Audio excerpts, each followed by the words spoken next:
The jungle air crash ജുലിയാൻ കോപ്ചെക്ക് എഴുതിയ ഒരു മെമ്മോയറാണ്, അതായത് അവരുടെ സ്വന്തം ജീവിതാനുഭവമാണ്. അപ്പോൾ നമുക്ക് നോക്കാം. I have always enjoyed flying. My mother and I boarded Lanza airlines flight 508 as I had just finished secondary school in Lima, and we wanted to spend Christmas with my father in our jungle hut. Daddy, an ecologist, and mother, an ornithologist, held professorship at San Marcos University in Lima, and we spent a lot of time in the jungle where they carried out research. അപ്പോൾ ഇതിൽ പറയണതെന്ന് വെച്ചാൽ ഇവർ രണ്ടുപേരും flying enjoy ചെയ്തിരുന്നു, അതായത് നമ്മുടെ writer flying enjoy ചെയ്തിരുന്നു. അപ്പോൾ അവരുടെ മദറും കൂടി ഒരു ലാൻസ എയർലൈൻസിൻ്റെ ഫ്ലൈറ്റ് 508 കയറി പോവുകയാണ്. കയറി പോണതിൻ്റെ കാര്യം എന്ന് വെച്ചാൽ ഇവരുടെ ഡാഡ് ഒരു എക്കോളജിസ്റ്റാണ്. അപ്പോൾ അദ്ദേഹത്തിൻ്റെ ഒരു ജംഗിൾ ഹട്ടിൽ താമസിക്കാൻ വേണ്ടിയാണ് ഇവർ പോകുന്നത്. I was sitting in the third row of seats from the rear, next to the window. Mother sat beside me and a man we didn't know on a sail. Everything seemed quite normal. The takeoff, the climb over the snow-covered Andes, breakfast, the smiling stewardess, then the green jungle stretching east to the horizon. People were reading or chatting. Everyone was in holiday mood. അപ്പം അതിനകത്തെന്ന് വെച്ചാൽ ഈ മൂന്നാമത്തെ വരി സീറ്റിലാണ് ഇവരിരുന്നത്. അപ്പോൾ ഇവരുടെ അമ്മയും അതുപോലെ തന്നെ ഒരറിഞ്ഞുകൂടാത്ത ഒരു പരിചയമില്ലാത്ത ഒരു മനുഷ്യനും. അപ്പോൾ ആൾക്കാരെല്ലാം അവിടെ എല്ലാം ഇങ്ങനെ എൻജോയ് ചെയ്തിരിക്കുകയാണ്, ചാറ്റ് ചെയ്യുന്നു, റീഡ് ചെയ്യുന്നു, അങ്ങനെ എൻജോയ് ചെയ്തിരിക്കുകയാണ്. അപ്പോൾ ആ സമയത്ത് എല്ലാം പെർഫെക്റ്റായിട്ട് നടക്കുകയാണ്, നോർമലായിട്ട് നടക്കുകയാണ്. ടേക്ക് ഓഫും ആൻഡീസിൻ്റെ മുകളിലൂടെ പോകുന്നതും ബ്രേക്ക്ഫാസ്റ്റും എല്ലാം പെർഫെക്റ്റാണ്. അപ്പോൾ എല്ലാവരും ഒരു ഹോളിഡേ മൂഡിൽ അല്ലെങ്കിൽ ഒരു അവധിക്കാലത്തിൻ്റെ ഉന്മേഷത്തിലായിരുന്നു അവിടെ ഫ്ലൈറ്റിലുണ്ടായിരുന്ന എല്ലാവരും. In clear weather the flight from Lima to Pucallpa is one of the most beautiful in the world. But 30 minutes after takeoff, when we were over the jungle, visibility diminished, and then all of a sudden we hit a storm front. And this time it was completely different from anything I had experienced before. Broad daylight turned to night around us. Lightning was flashing increasingly on all directions. At the same time, an invisible power began to shake our airplane as if it were plaything. Before cried out as objects fell on their heads, bags, flowers and packages, toys, jackets and clothing rained down hard on us. Sandwich trays and bags soared through the air. People were frightened. They screamed and started to cry. Outside I saw a sort of bright yellow flame shooting for the right wing. I was blinded by the blazing light, while at the same time I heard my mother saying quite calmly, "Now it's all over." An instant later, there was a violent shaking and I found myself outside the plane. Flying apart, it still snapped into my seat, but I was alone, and I was falling. അപ്പോൾ അതൊരു clear വെതറായിരുന്നു. അപ്പോൾ flight ലിമയിൽ നിന്ന് പുക്കൽപ്പ എന്ന് പറയുന്ന സ്ഥലത്തേക്കാണ്. ഏകദേശം 30 minute കഴിഞ്ഞ് take off കഴിഞ്ഞ് 30 മിനിറ്റ് കഴിഞ്ഞപ്പോൾ ജംഗിളിൻ്റെ മുകളിലെത്തി, അതായത് ഒരു കാടിൻ്റെ മുകളിൽ അവരെത്തി. അപ്പോൾ ക്ലിയർ അല്ലെങ്കിൽ വിസിബിലിറ്റി കുറഞ്ഞു വന്നു. ഈ കാടിൻ്റെ മുകളിലെത്തിയപ്പോൾ ഈ പുറത്തേക്ക് നോക്കാനുള്ള വിസിബിലിറ്റി കുറഞ്ഞു വന്നു. പെട്ടെന്ന് ഒരു സ്ട്രോം അടിച്ചു, അല്ലെങ്കിൽ ഒരു കാറ്റ് അടിച്ചു. അതെന്ന് വെച്ചാൽ ഒരു ഭീകരമായ ഒരു നല്ല പവറുള്ള ഒരു കാറ്റടിച്ചു. അപ്പോൾ ഇതുവരെ ഉണ്ടായിരുന്ന എക്സ്പീരിയൻസിൽ നിന്ന് കംപ്ലീറ്റ്ലി ഡിഫറെൻ്റ് ആയിരുന്നു ആ സമയത്തെ പ്രത്യേകത എന്താണെന്ന് വെച്ചാൽ ഈ എന്തോ ഇൻവിസിബിൾ പവർ ഈ എയർപ്ലെയിനെ ഇങ്ങനെ ഷേക്ക് ചെയ്യുന്ന കണക്ക്, അല്ലെങ്കിൽ ഒരു കളിപ്പാട്ടത്തിനെ കളിപ്പിക്കുന്ന കണക്കുള്ള ഒരു ഷേക്കിങ് അല്ലെങ്കിൽ ഒരു സ്റ്റെബിലിറ്റി ഇല്ലായ്മ ഇവർക്ക് അനുഭവപ്പെട്ടു.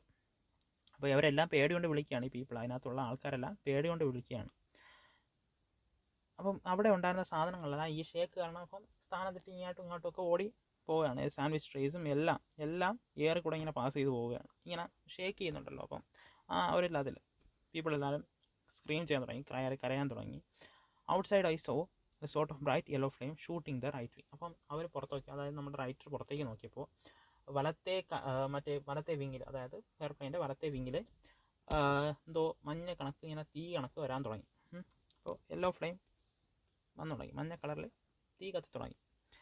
I was blinded by the blazing light which at the same time I heard my mother saying quite calmly. അപ്പം ഈ ലൈറ്റ് കണ്ടപ്പോൾ തന്നെ അമ്മ ഒരു കാര്യം പറഞ്ഞു, നൗ ഇറ്റ്സ് ഓൾ ഓവർ, ഇതെല്ലാം കഴിയാൻ പോവുകയാണ്. അപ്പം കുറച്ച് നേരം കഴിഞ്ഞപ്പോൾ 8 മിനിറ്റ് പിന്നാലെ ഇതെല്ലാം വയലന്റ് ഷേക്കിങ്ങും എല്ലാവരും സീറ്റിൽ നിന്ന് പോവുകയും എല്ലാവരും അങ്ങനെ ഫാൾ ചെയ്യാൻ അല്ലെങ്കിൽ വീഴാൻ തുടങ്ങുകയും ചെയ്തു. I can remember turning over and over in the air. I remember thinking that the jungle trees below looked like cauliflowers Then I lost consciousness. It was still light when the air woke me up. I was lying under the section tree of 3 seats, turned upside down. There was no sigh of my mother, of any other passengers, or the plane. All that I could hear were the frost croaking and the rain. I had a bump on my head and a gash in my foot. I felt no pain, but I couldn't master the energy to move and look around. Thus I spent the whole night lying under the seat, half asleep, in shock. അപ്പോൾ ഈ കാറ്റിൽ ഇങ്ങനെ turn over അല്ലെങ്കിൽ ഇങ്ങനെ തിരിഞ്ഞും ഒക്കെ പോകണം. ഒരു കോളിഫ്ലവറിന് കണക്കാണ് ഈ ട്രീസ് ഒക്കെ ഇപ്പോൾ ഫീൽ ചെയ്യുന്നത്. അപ്പോൾ ആ താഴോട്ട് നോക്കുമ്പോൾ ഈ കോളിഫ്ലവർ കണക്ക് ട്രീസ് ഇരിക്കുന്നു. ഇങ്ങനെ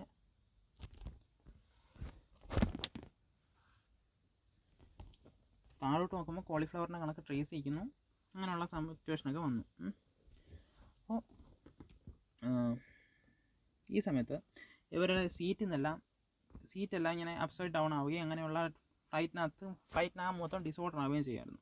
പക്ഷേ അവിടെ നോക്കിയപ്പോൾ ഈ റൈറ്റർ നോക്കുമ്പോൾ അവരുടെ അമ്മയെ കാണാനില്ല. എല്ലാം അവരുടെ അമ്മയെ കാണാൻ പറ്റുന്നുണ്ടായിരുന്നില്ല. അപ്പോൾ ഈ സമയത്ത് എന്ത് സംഭവിച്ചെന്ന് വെച്ചാൽ ഈ സീറ്റെല്ലാം അപ്സൈഡ് ഡൗൺ ആയി. അപ്പോൾ അമ്മയുടെ ഒരു വിവരങ്ങളും ഉണ്ടായിട്ടില്ലായിരുന്നു. അപ്പോൾ അമ്മയെ കാണാൻ പറ്റുന്നുണ്ടായിരുന്നില്ല നമ്മുടെ കഥാനായികയ്ക്ക്. അപ്പോൾ ഈ ഫ്രോക്സിൻ്റെ അവർക്ക് കേൾക്കാൻ പറ്റുന്ന ഒരേ ഒരു കാര്യം എന്ന് വെച്ചാൽ ഫ്രോക്സിൻ്റെ കാര്യമായിരുന്നു. കരച്ചിൽ മാത്രമായിരുന്നു. കാരണം ഇവർ ഈ ഫ്ലൈറ്റിൽ നിന്ന് ഇങ്ങനെ ഈ സംഭവം നേരത്തെ നമ്മൾ പറഞ്ഞില്ലേ, അതിനുശേഷം ഇവർക്ക് സംഭവിച്ചതെന്ന് വെച്ചാൽ ഇവർ അൺകോൺഷ്യസ് ആയി. അവർ തിരിച്ച് ബോധം വന്നപ്പോൾ എന്താ സംഭവിച്ചതെന്ന് വെച്ചാൽ ഇവർക്ക് ആരെയും കാണാൻ പറ്റുന്നില്ല. ആ കേൾക്കുന്ന ഫ്രോക്സിൻ്റെ കരച്ചിലും മഴയും മാത്രമാണ്. അപ്പോൾ തലയിലൊരു ബമ്പ് അല്ലെങ്കിൽ തലയിലൊരു മുഴ ഉണ്ടായിട്ടുണ്ട്. അടിച്ച ആഘാതത്തിൽ ഉണ്ടായതായിരിക്കാം. കാലിലൊരു മുറിവ് ഉണ്ടായിട്ടുണ്ട്. പക്ഷെ അവർ വേദനയൊന്നുമില്ല. അങ്ങനെ അവർ കുറച്ച് എനർജിയൊക്കെ മാസ്റ്റർ ചെയ്ത് കളക്ട് ചെയ്ത് അവർ തിരിഞ്ഞ് ചുറ്റും നോക്കി എണീച്ച് അങ്ങനെയൊക്കെ നിന്നു. Thus I spent the whole night lying under the seat, half asleep, in shock. അപ്പോൾ ആ ഹോൾ നൈറ്റും അവർ ആ സീറ്റിൻ്റെ അടിയിൽ ഇങ്ങനെ പകുതി ഉറക്കത്തിൽ ഇങ്ങനെ ഇരിക്കുകയാണ്. The next morning I crawled out slowly because everything so dazzlingly before me. I saw a small package and opened it. It contains warm sweets and Christmas cake. I tasted the cake and dropped it. It was soaking wet and revolting. Then I picked up a long stick with which broke the ground to avoid snakes, poisonous spiders, and ants. My parents had taught me about the perils of the jungle in the years we have lived in it. That it is not the big animals that are the most dangerous, but the snakes and the insects. Feeling ahead with the stick, I started looking for my mother. I was so dizzy that after each other step I had to rest. അപ്പോൾ പിറ്റേന്ന് morning എന്ത് ചെയ്തെന്ന് വെച്ചാൽ അവർ പതുക്കെ എണീച്ചിട്ട് പതുക്കെ സ്വാം ചെയ്യാൻ തുടങ്ങി. അപ്പോൾ ആ സമയത്ത് അവർ ഒരു പാക്കേജ് കണ്ടു. ആ പാക്കേജിനകത്ത് എന്തായിരുന്നു എന്ന് വെച്ചാൽ കുറച്ച് സ്വീറ്റ്സും അതുപോലെ തന്നെ ക്രിസ്മസ് കേക്കും ആയിരുന്നു. അപ്പോൾ ഈ സമയത്ത് ഈ മഴയുണ്ടെന്ന് നമ്മൾ പറഞ്ഞായിരുന്നല്ലോ, ആ സമയത്ത് ആ വെറ്റായി അല്ലെങ്കിൽ നല്ലോണം നനഞ്ഞിരിക്കുകയായിരുന്നു ആ സാധനങ്ങളെല്ലാം. എന്നിട്ട് അവർ ലോങ് സ്റ്റിക്ക് എടുത്ത് ഈ ഗ്രൗണ്ടൊക്കെ പ്രോബ് ചെയ്യാൻ തുടങ്ങി. അതായത് ഈ ഗ്രൗണ്ടൊക്കെ ഇങ്ങനെ ക്ലിയർ ആക്കാൻ തുടങ്ങി. കാരണം പാമ്പുകളോ മറ്റോ സാൻഡ്സോ സ്പൈഡറോ ഒന്നും ഇല്ല എന്ന് അവർ എൻഷുർ ചെയ്തു. അപ്പോൾ ഈ ജംഗിൾസിൻ്റെ പെരിൽസ് അല്ലെങ്കിൽ ജംഗിൾസിലെ ആ ഡേഞ്ചേഴ്സും ബാക്കി കാര്യങ്ങളും എല്ലാം ഇവരുടെ പാരൻസ് പഠിപ്പിച്ചു കൊടുത്തിട്ടുണ്ടായിരുന്നു. അപ്പോൾ ഏറ്റവും ബിഗ് അനിമൽസ് അല്ല ഏറ്റവും ഡേഞ്ചറസ്. അതിനേക്കാളും ഡേഞ്ചറസ് ആണ് സ്നേക്സും ഇൻസെക്ട്സും അങ്ങനെ ആൻസും സ്പൈഡേഴ്സും എല്ലാം എന്നും ഇവർക്ക് പറഞ്ഞു കൊടുത്തിട്ടുണ്ടായിരുന്നു. Feeling ahead with a stick I started looking for my mother. I was so dizzy that after each step I had to rest. After hours of walking around, I heard gentle splashing nearby and discovered a tiny brook. My parents had impressed on me that when the lost in jungle, one should always look for streams and then follow them to larger streams. Rivers are what the roads are here. And the Indian tribes and the white plantation people live on their banks. Rivers in the tropical forest of Peru meander and circle. One can walk for kilometers along a bank and only advance 100 meters towards one destination. അപ്പോൾ ഈ സമയത്ത് എന്താണെന്ന് വെച്ചാൽ ഇവർ ഇങ്ങനെ സ്റ്റിക്കുമായിട്ട് ഫ്രണ്ടോട്ട് പോയി മദറിനെ അന്വേഷിച്ച് തുടങ്ങിയൊക്കെയാണ്. ഈ സമയത്ത് എന്തോ സ്പ്ലാഷിങ് സൗണ്ട്സ് അല്ലെങ്കിൽ എന്തോ ഒരു സൗണ്ട് അവിടെ കേൾക്കുന്നുണ്ടായിരുന്നു. അങ്ങനെ അവർ പോയി ഒരു ടൈനി ബ്രൂക്ക് അല്ലെങ്കിൽ ചെറിയൊരു അരുവി, ബ്രൂക്ക് എന്ന് വെച്ചാൽ അരുവി, അത് കണ്ടെത്തി, ഒരു തോട് അത് കണ്ടെത്തി. എന്നിട്ട് ഇവരുടെ പാരൻസ് പറഞ്ഞു കൊടുത്തിട്ടുണ്ടായിരുന്നു ഈ ബ്രൂക്സ് എന്ന് പറഞ്ഞാൽ അല്ലെങ്കിൽ ഈ ഒരു വാട്ടർ സോഴ്സ് എന്ന് പറയുന്ന ജംഗിൾസിൽ ഒരു വഴികാട്ടിയാണ്. അതായത് നമുക്ക് ബ്രൂക്സിൻ്റെ വഴി കൂടെ പോയാൽ അടുത്ത് ലാർജർ ബ്രൂക്സ് അല്ലെങ്കിൽ അങ്ങനെ കുറച്ചുകൂടെ ലാർജറായിട്ടെത്തും. അതും കൂടെ കുറച്ചുകൂടെ പോയാൽ റിവേഴ്സ് എന്ന് പറയുന്ന ജംഗിൾസിലെ റോഡ്സാണ്. ആൾക്കാരെല്ലാം സിവിലൈസേഷൻ ചെയ്യുന്ന ഇതിൻ്റെ ബാങ്കിലൊക്കെയാണെന്നൊക്കെ പറഞ്ഞു കൊടുത്തിട്ടുണ്ടായിരുന്നു. But I had to stay near or in the stream. Its banks were overgrown with tangled vines, making every step odorous. Sometimes I had to wade through the water because huge rotted trees, the trunks barred my way. It was slow going. അപ്പോൾ ഈ സമയത്ത് പ്രധാന പ്രശ്നം എന്ന് വെച്ചാൽ ഇവർക്ക് സ്ട്രീമിൻ്റെ അടുത്ത് നിൽക്കണമായിരുന്നു. അപ്പോൾ ഈ സമയത്ത് ഈ സ്ട്രീമിൻ്റെ ബാങ്ക്സ് അല്ലെങ്കിൽ കരയെ മൊത്തം ഇങ്ങനെ വലിയ ടാങ്കിൾഡ് ആയ വൈൻസ് അല്ലെങ്കിൽ ചുറ്റി പിടിക്കുന്ന ഇങ്ങനെ വേരുകളും അങ്ങനെയുള്ള സാധനങ്ങളും കൊണ്ട് നിറഞ്ഞിരിക്കുകയാണ്. അതുകൊണ്ട് അവർക്ക് കാണാനോ അങ്ങോട്ട് കയറാനോ ഒന്നും അധികം പറ്റൂല. അപ്പോൾ ഇതൊക്കെ അവർക്ക് പതുക്കെ പോകേണ്ട, അല്ലെങ്കിൽ ഈ ഡിഫിക്കൽട്ടീസൊക്കെ അവർക്ക് പതുക്കെ പോകേണ്ട, അല്ലെങ്കിൽ അങ്ങനെ ഒരു ഡിസ്റ്റർബൻസ് ഒക്കെ ഉണ്ടാക്കി തുടങ്ങി. Night in the jungle are attractive only in films. In real life, they are frightening. There was always a rustling somewhere, snakes, something was crawling over my legs, a tarantula. Even the air seemed poisoned by decaying trees. I slept fitfully. അപ്പോൾ nights എന്ന് പറഞ്ഞാൽ അട്രാക്റ്റീവാണ്. സിനിമകളിൽ മാത്രമാണ് nights എന്ന് പറയുന്നത് attractive, രാത്രി എന്ന് പറയുന്നത് അട്രാക്റ്റീവ്, ജംഗിളിൻ്റെ രാത്രി അട്രാക്റ്റീവ്. കാരണം റിയൽ ലൈഫിൽ അത് ഫ്രൈറ്റനിങ് ആണ്, പേടിപ്പെടുത്തുന്ന ഒന്നാണ്. എപ്പോഴും ഒരു റസ്ലിംഗ് സൗണ്ട് അല്ലെങ്കിൽ റസ്ലിംഗ് ഒരു ആ സൗണ്ട് കേൾക്കും. അത് സ്നേക്സ് ആണോ ഒന്നും അറിയാൻ പറ്റില്ല. അപ്പോൾ എന്തൊക്കെയോ ശരീരത്തിലൂടെ ഒരു ടെറാൻറ്റുള എന്ന് പറയുന്ന ഒരു ജീവിയൊക്കെ ശരീരത്തിലൂടെ ഇഴഞ്ഞു പോകുന്ന ഫീലിങ്ങും ഇവർക്കുണ്ടായി. എയർ വരെ പോയിസൺഡാണ്, വിഷമുള്ളതാണെന്നുള്ള ഫീലിംഗ് ഉണ്ടായി. കാരണം ഈ റോട്ടൺ ട്രീസും ഇങ്ങനെ മരങ്ങളും അതിൻ്റെ ഇങ്ങനെ അഴുകിയ മരങ്ങളൊക്കെ ആ സ്മെല്ലൊക്കെ വരുന്നതുകൊണ്ട് ഇവർക്ക് അധികം ഉറങ്ങാനൊന്നും പറ്റിയില്ല. On the third day I heard vultures. Where there are vultures, there are usually bodies. I came upon a piece of airplane fuselage and saw twisted cables. The place stank of burnt fuel, but I could find no survivors. During the afternoon, I heard the noise of aircraft engines. I know it was senseless, but I yelled, "Hello, help," over and over again. They must have been quite near, though I saw them, and of course, they didn't spot me. Then the noise of planes faded, and I was again alone. But I was not deserted. I could walk. I wasn't hungry, and I could drink from the clear stream. അപ്പോൾ third ഡേയിൽ അവർ വൾച്ചേഴ്സിൻ്റെ sound കാണാൻ തുടങ്ങി, വൾച്ചേഴ്സിനെ കാണാൻ തുടങ്ങി. Vultures എന്ന് പറയുന്ന dead body ഉണ്ടാകുന്നിടത്താണ് സാധാരണ vultures ഉണ്ടാകുക. അപ്പോൾ അവർ എന്തൊക്കെയോ അവർക്ക് മനസ്സിലായി, ഈ റൈറ്റർക്ക് മനസ്സിലായി. അങ്ങനെ അവിടെ അവർ എയർപ്ലെയിൻ്റെ, അതായത് ക്രാഷ് ചെയ്ത എയർപ്ലെയിൻ്റെ അവശിഷ്ടങ്ങളൊക്കെ കണ്ടെത്തി. അതുമാത്രമല്ല, ഈ സർവൈവൽ അല്ലെങ്കിൽ ഹെൽപ്പിംഗ് എയർപ്ലെയിൻസിൻ്റെ സൗണ്ടൊക്കെ കണ്ടു തുടങ്ങിയോണ്ട് ഇവർ താഴെ നിന്ന് വിളിക്കാൻ തുടങ്ങി, ഹെൽപ്പിന് വേണ്ടി വിളിക്കാൻ തുടങ്ങി. പക്ഷേ ഇതൊന്നും അങ്ങ് ആകാശത്ത് കേൾക്കത്തില്ലല്ലോ. അങ്ങനെ അത് പതുക്കെ ഫേഡായി പോയി. പക്ഷേ ഇവരത് കണ്ട് നിരാശരൊന്നും ആയില്ല. കാരണം ഇവർക്ക് ഇനിയും നടക്കാനുള്ള ശേഷിയുണ്ട്, ഹംഗ്രിയല്ല, അതായത് വിശന്നിട്ടില്ല. അതുമാത്രമല്ല, വെള്ളം കുടിക്കണോ ഈ ക്ലിയർ സ്ട്രീം അതുകൊണ്ട് അവർ കോൺഫിഡൻസ് വന്നു. On my fourth day, I finished the sweets, the only nourishment I had. I was swollen from the stings and of mosquitoes and horseflies. Here and there, armies of ants that marched blocked my path, and struggling through the tangled undergrowth to avoid them, I covered only a miserable few hundred meters an hour. However, my stream did run into a larger river. As I pressed downstream along its bank, I saw parrots, monkeys, and hummingbirds, and so many varieties of tiny orchids growing on tree trunks. അപ്പോൾ fourth ഡേയിൽ ആയപ്പോഴത്തേക്കും അവർ sweet എല്ലാം finish ചെയ്തു. നമ്മൾ കിട്ടിയെന്ന് പറഞ്ഞ sweets ഇല്ല, അതൊക്കെ ഫിനിഷ് ചെയ്തു. അപ്പോൾ അവർക്ക് എന്താ സംഭവിച്ചതെന്ന് വെച്ചാൽ ഇവരുടെ ശരീരം മൊത്തം ഈ മൊസ്കിറ്റോൻ്റെയും ഹൗസ് ഫ്ലൈയുടെയും കടി കൊണ്ട്, കൊതുകിൻ്റെയൊക്കെ കടി കൊണ്ട് ഇവരുടെ ശരീരം മൊത്തം ഇങ്ങനെ വീർത്ത് വന്നിട്ടുണ്ടായിരുന്നു. അതിൻ്റെ കൂടെയാണ് ആർമീസ് ഓഫ് ആൻസ്, അതായത് ഈ എറുമ്പിൻ്റെ കൂട്ടങ്ങളും ഇവരെ കടിക്കാൻ തുടങ്ങി. ഇതെല്ലാം കൂടെ വന്നപ്പോൾ ഇവർ ഭയങ്കര വിഷമത്തിലായി. അപ്പോൾ ഇതിൻ്റെ കൂടെയാണ് ഈ ടാങ്കിൾഡ്, ഈ ചുറ്റി പറഞ്ഞ ഇതുകളും ഇവരെ ഹോണ്ട് ചെയ്യാൻ തുടങ്ങിയത്. ഇതെല്ലാം കൂടെ അവർക്കൊരു 100 മീറ്ററുകൾ മാത്രമേ ഒരു മണിക്കൂറിൽ താണ്ടാൻ കഴിഞ്ഞുള്ളൂ. കിലോമീറ്ററുകളൊന്നും അവർക്ക് സഞ്ചരിക്കാൻ പറ്റിയിട്ടില്ല. എന്തെന്നായാലും അവരവസാനം ഈ സ്ട്രീം എല്ലാം ഒഴുകി ഒരു റിവറിലെത്തി. ഈ റിവർ ഇതിൻ്റെ അടുത്തെത്തിയപ്പോഴത്തേക്കും പാരറ്റ്സിനെയും മങ്കീസിനെയും ഹമ്മിങ് ബേർഡ്സിനെയും ഓർക്കിഡ് ചെടികളുണ്ടല്ലോ, ഓർക്കിഡ് ചെടി, അതിനെയൊക്കെ കാണാൻ ഇവർക്ക് പറ്റി. Amazingly, I wasn't hungry. I recited delicious looking fruit because here many things that look beautiful and tempting are poisonous. The jungle is full of traps, and it is a battlefield on which rot and growth march hand in hand. All the plants complete, steal sunlight from each other, and choke each other, and then hungrily consume the cadavers of their victims in order to live. അപ്പോൾ ഈ അവർ ഇങ്ങനെ ഫ്രൂട്ട്സിനെയൊക്കെ കാണാൻ തുടങ്ങിയെങ്കിലും നല്ല അട്രാക്റ്റീവായ ഫ്രൂട്ട്സിനെയൊക്കെ കാണാൻ തുടങ്ങിയെങ്കിലും അവരത് taste ചെയ്യണം, അല്ലെങ്കിൽ കഴിക്കണം എന്നുള്ള ഫീലിംഗ് അവർക്ക് വന്നില്ല. കാരണം അവർക്കറിയാം ജംഗിളിൽ അട്രാക്റ്റീവായി കാണുന്നത് പലതും വിഷമുള്ളതാണ്, പോയിസണസ് ആണ്. അത് മാത്രമല്ല, ജംഗിൾ എന്ന് പറയുന്നത് നമ്മളെപ്പോഴും കെയർഫുള്ളായിട്ട് മാത്രം ഡീൽ ചെയ്യേണ്ട ഒന്നാണ്. The open wound on my foot was getting worse due to the infections by insects. Every time the first stung, they were laying eggs in my wound, out of which were hatching maggots. Helplessly, I watched them emerge, each one of them about a centimeter long. They were eating me alive.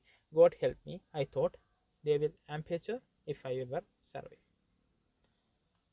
അപ്പോൾ ഈ സമയത്തെന്ന് വെച്ചാൽ ഈ ഇവരുടെ കാലിലെ മുറിവുണ്ടല്ലോ, അത് വീണ്ടും വേഴ്സായി അല്ലെങ്കിൽ കടുത്ത് വരാൻ തുടങ്ങി. ഈ വൂണ്ടിൽ എന്താണ് സംഭവിച്ചതെന്ന് വെച്ചാൽ ഈ ഫ്ലൈസ് ഒക്കെ വന്ന് ഇതിനകത്ത് കടിക്കുമ്പോൾ മുട്ടയിടാൻ തുടങ്ങി. മുട്ടയിടുമ്പോൾ എന്ത് സംഭവിച്ചതെന്ന് വെച്ചാൽ ഈ കുറച്ച് ദിവസം കഴിയുമ്പോൾ ഇത് വിരിഞ്ഞ് ഈ ചെറിയ പുഴുക്കളായി ഇതിൻ്റെ ശരീരത്തെ ജീവനോടെ കഴിക്കാൻ തുടങ്ങി. ഇതെല്ലാം അവർക്ക് ഭയങ്കര വേദന തുടങ്ങി. അവർക്കിത് കണ്ടു നിൽക്കാനേ പറ്റുള്ളൂ, അവർക്കൊന്നും പ്രതികരിക്കാൻ പറ്റുന്നില്ല. The river that I painstakingly followed was widening. Whenever I could get a good view ahead, I risked swimming. It was faster because the current carried me along on land. I picked my way carefully to watch where I put my feet because the rotting foliage could conceal a snake or a poisonous thorn. Black crab. If you tread on a crab, I took myself, you are done. അപ്പോൾ ഇവർക്ക് river നല്ല വലുതായി വന്നപ്പോൾ ഇവർക്ക് എപ്പോഴാണോ ഒരു clear view കിട്ടിയത് ഇവർ ആ സമയത്ത് നീന്താൻ തുടങ്ങി. നീന്തുമ്പോൾ കുറച്ചുകൂടെ വേഗത്തിൽ പോകും, കാരണം ഈ കറണ്ടാണ് ക്യാരി ചെയ്യുന്നത്, അവർക്ക് അധികം എഫേർട്ടില്ല, നീന്താൻ തുടങ്ങി. പക്ഷേ ഈ ലാൻഡിങ് കൂടെ നടക്കുമ്പോൾ ഓരോ സ്റ്റെപ്പും കെയർഫുള്ളായിട്ട് വെക്കണം. കാരണം ഒരു തടിയുടെ ഇടയിൽ ചിലപ്പോൾ ഒരു പാമ്പ് കാണാം, ഇൻസെക്ട്സ് കാണാം, വിഷമുള്ളു കാണാം, ബ്ലാക്ക് ക്രാബ് കാണാം. ഈ ക്രാബിൻ്റെയൊക്കെ കടി കിട്ടിയാൽ തീർന്നു, പിന്നെ ഒന്നും നോക്കണ്ട, അങ്ങോട്ട് തിരിഞ്ഞ് നോക്കണ്ട. Walking had become progressively harder. The lack of food and the humid 5 degrees heat had made me weaker. The river was now so swift that I could not no longer swim in it. Late one afternoon, I was looking for a spot to lie down for the night. It was 10th day. As I later reconstructed it, suddenly I saw a boat moored on the riverbank, and there was a path leading to a small hut. I entered and saw on the floor a smart outboard motor carefully wrapped in plastic and a can of petrol. Clearly, someone could be coming back. But when? അപ്പോൾ ഈ 10 ദിവസമായിരുന്നു. അപ്പോഴത്തേക്കും ഇവർക്ക് ഈ ഫുഡും ഇല്ല, അതുപോലെ തന്നെ 45 ഡിഗ്രി ചൂടിലും എന്ത് ചെയ്യണം എന്നറിയാൻ പറ്റാത്ത അവസ്ഥയിലാണ്. അതായത് ആഹാരവും ഇല്ല, 45 ഡിഗ്രി ചൂടും ഇവർ സഹിക്കാൻ തുടങ്ങി.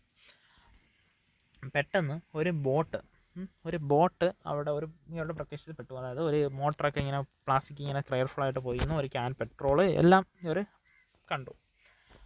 അപ്പോൾ ഇവർ എന്ത് ചെയ്തതെന്ന് വെച്ചാൽ ഒരു ഫ്ലോറിൽ ഇവർ ലേ ഡൗൺ ചെയ്തു. അപ്പോൾ അടുത്തവരെന്ന് വെച്ചാൽ I Leh down on the floor and slept badly because I kept listening for human voices, but I heard only the screaming of monkeys and screaming of parakeets. At other times, something seemed to be moving outside dangerously near. അപ്പോൾ ഇവരെന്ത് ചെയ്തെന്ന് വെച്ചാൽ അവർക്ക് വേറെ വഴിയില്ലാതെ ഇവർ അടുത്ത് തന്നെ കിടന്ന് ഉറങ്ങാൻ തുടങ്ങി.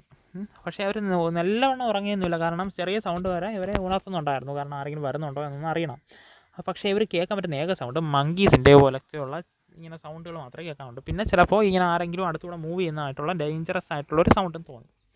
The next morning I wanted to push on. It might be days, even weeks, before the people came for their boats. But I did not want to take a boat which belonged to someone else. However, the rain was pouring down again, so I stayed in the hut. Then I heard voices, and 3 men plunged in from the downpour. Well, one of them exclaimed in Spanish, "What have we here?" അപ്പോൾ next morning ഇവർക്ക് നടക്കണം, കാരണം ഇനി എപ്പോഴാണ് ആൾ വരുന്നതെന്ന് ഇവർക്ക് കൃത്യമായിട്ട് അറിയില്ല. ചിലപ്പോൾ ആഴ്ചകളെടുക്കും, മാസങ്ങളെടുക്കും തിരിച്ചു വരുമ്പോൾ. അതുവരെ അവർക്ക് കാത്തിരിക്കാൻ പറ്റില്ല. പക്ഷേ ഹട്ടിൽ ഇവർ കയറിയിരുന്നു, കാരണം മഴ പെയ്യുന്നുണ്ടായിരുന്നു. അപ്പോൾ ഈ സമയത്ത് 3 പേരുടെ സൗണ്ട് അവർ കേട്ടു. അതിനകത്ത് ഒരാൾ എക്സ്പ്ലെയിൻ ചെയ്യുന്നുണ്ട് Spanish language. What have we here എന്ന് പറയുന്ന sound. The men were Mestio, half white, half Indian hunters.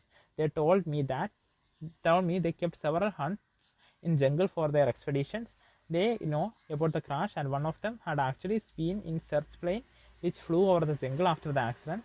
We could see nothing, he said. No people, no wreckage. They washed me with salt water and put slave on my wounds.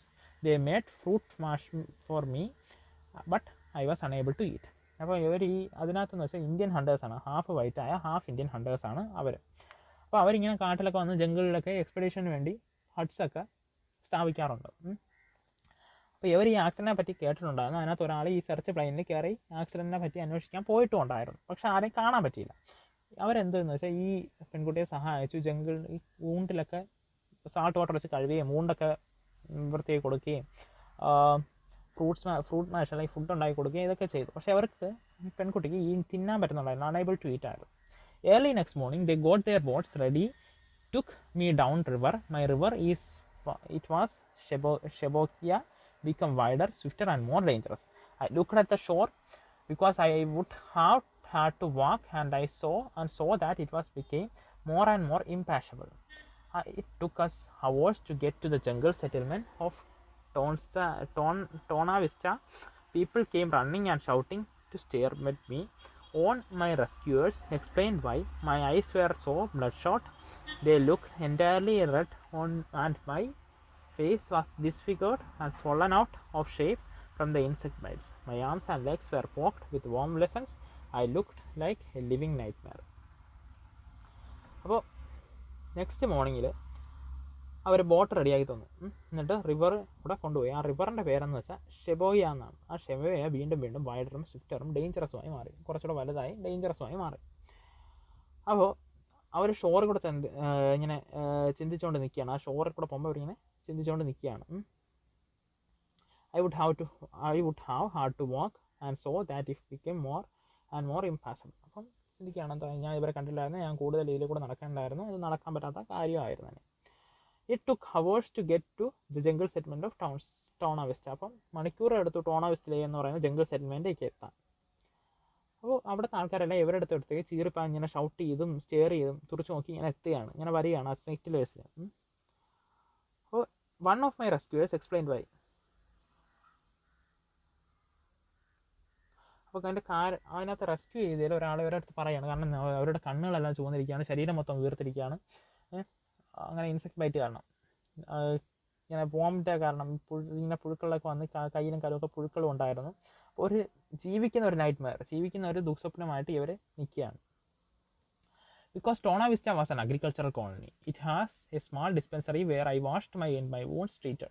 They used a special medicine to clean out all the wounds and gave me an injection to counteract inflammation. അപ്പോൾ അവിടെ ആ ഒരു agriculture colony, അതായത് ടോണ vista എന്ന് പറയുന്ന ഒരു agriculture colony, ഒരു dispensary ഉണ്ട്, ഒരു ഹോസ്പിറ്റലുണ്ട്, ചെറിയൊരു ഹോസ്പിറ്റൽ. അവിടെ ഈ വൂണ്ടൊക്കെ ക്ലീൻ ചെയ്യുകയും വോംസിനെയൊക്കെ മാറ്റുകയും അതുപോലെ തന്നെ ഇൻഫ്ലമേഷൻ, ശരീരം ഇങ്ങനെ വീർക്കുന്നതിനുള്ള ഇഞ്ചക്ഷൻ കൊടുക്കുകയൊക്കെ ചെയ്തു. 11.5 days after our crash, I again boarded a plane, a small twin-engine machine that took me to US Mission Base of the Summer Institute of Linguistics near Pucallpa, where an American doctor looked after me. With the help of many directions, search planes from the wreckage, Daddy arrived to stay by my side. He told me that I had suspected my mother was dead. അപ്പോൾ ഇതിനകത്തെന്ന് വെച്ചാൽ 11.5 ദിവസം കഴിഞ്ഞിട്ട് വീണ്ടും അവരൊരു double engine പ്ലെയിനിൽ കയറുകയാണ്. US mission ബേസിലേക്ക് എത്തുകയാണ്. Summer institute of linguistics near Pucallpa ആ സ്ഥലത്തേക്ക് എത്തുകയാണ്. അപ്പോൾ അവിടെ ഒരു അമേരിക്കൻ ഡോക്ടർ അവിടെ ചികിത്സിക്കുകയും അതുപോലെ തന്നെ ഇവരുടെ ഡാഡി അച്ഛൻ എത്തുകയും എന്നിട്ട് ഇവർ സംശയിച്ച ആ കാര്യം പറയുകയും ചെയ്തു. ഇവരുടെ അമ്മ മരിച്ചു പോയിരുന്നു. ഇതാണ് നമ്മുടെ